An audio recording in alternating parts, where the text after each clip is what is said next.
সম্মিলিত উদ্যোগ প্রতিরোধ করি দুর্যোগ প্রতিপাদ্যকে সামনে রেখে সিরাজগঞ্জের তাড়াশে আন্তর্জাতিক দুর্যোগ প্রহসন দিবস উদযাপন উপলক্ষে অগ্নিকাণ্ড বিষয়ক মহড়া, র্যালি ও আলোচনা সভা অনুষ্ঠিত হয়েছে। সোমবার সকাল 11টায় উপজেলা প্রশাসন ও দুর্যোগ ব্যবস্থাপনা অধিদপ্তরের যৌথ উদ্যোগে এ কর্মসূচির আয়োজন করা হয়।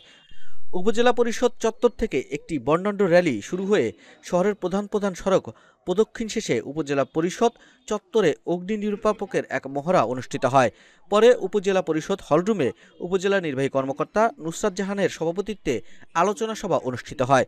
উক্ত আলোচনা সভায় বক্তব্য রাখেন উপজেলা প্রকল্প বাস্তবায়ন কর্মকর্তা আবু সাইদ মল্লিক, তারাশ ফায়ার সার্ভিসের ইন্সপেক্টর মঞ্জুরুল আলম, উপজেলা পূজা উদযাপন পরিষদের সভাপতি গোপাল চন্দ্র ঘোষ, তারাশ প্রেস ক্লাবের সভাপতি অধ্যাপক সাব্বির আহমেদ, রিপোর্টার্স ইউনিটি সাধারণ সম্পাদক আব্দুল বারিক খন্দকার প্রমুখ। সিরাজগঞ্জ থেকে বিলকিস, নিউজ ডেস্ক। এটা তো আমরা নিশ্চয়ই আশা করতে পারি না তারা সব লোক অন্য জেলায় চলে যাবে, অন্য উপজেলায়, বা আমরা বা আপনারা আপনাদের জন্মস্থান রেখে যাবেনই বা কেন? তো যেহেতু এটা আপনাদের জন্মস্থান, আমরা তো সব বহিরাগত, তো এটাকে হচ্ছে যে ভবিষ্যতের জন্য বাসযোগ্য করার দায়িত্ব কিন্তু সর্বাগ্রে আপনাদের। আমরা হচ্ছে যে সরকারি যে প্রতিষ্ঠান, আমরা কিন্তু এখানে আইনের যে প্রয়োগটা ঘটাই বা সহায়ক হিসেবে কাজ করি। কিন্তু হচ্ছে যে যদি আপনার জমিটাই আপনি পুকুর কেটে ফেলেন রাতারাতি এবং জলাবদ্ধতা সৃষ্টি করে যদি পাশের জনের পুকুরটা, পাশের জনের জমি যদি জলাবদ্ধ করে ফেলেন, তাহলে এভাবে হচ্ছে যে আপনার জমির প্রতি বা আপনার ভবিষ্যতের প্রতি আপনারই মায় না থাকে, না আমি কতটাই বা মায় সৃষ্টি করতে পারবো?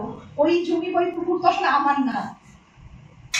যাই হোক, আমরা তবু আইনগত যতটুকু প্রয়োগ আমরা অবশ্যই চেষ্টা করবো, কিন্তু আপনাদের সার্বিক সহযোগিতা ছাড়া কোনো কিছু করা কিন্তু সম্ভব হবে না। যেমন আমি সেদিন সোনাপাড়াতে গেলাম একটা মণ্ডপ দেখতে, দেখলাম যে নতুন রাস্তা পুকুরের মধ্যে পড়ে আছে। যদি সোনাপাড়ার নতুন রাস্তা পুকুরে পড়ে থাকে, তাহলে হচ্ছে ঘোষপাড়ায় নতুন রাস্তা করে লাভ কি?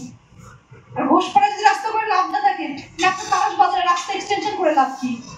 এটাই যদি চলতে থাকে, সব যদি ভবিষ্যতে পুকুরেই পরিণত হয়, নিজের দরকার নাই।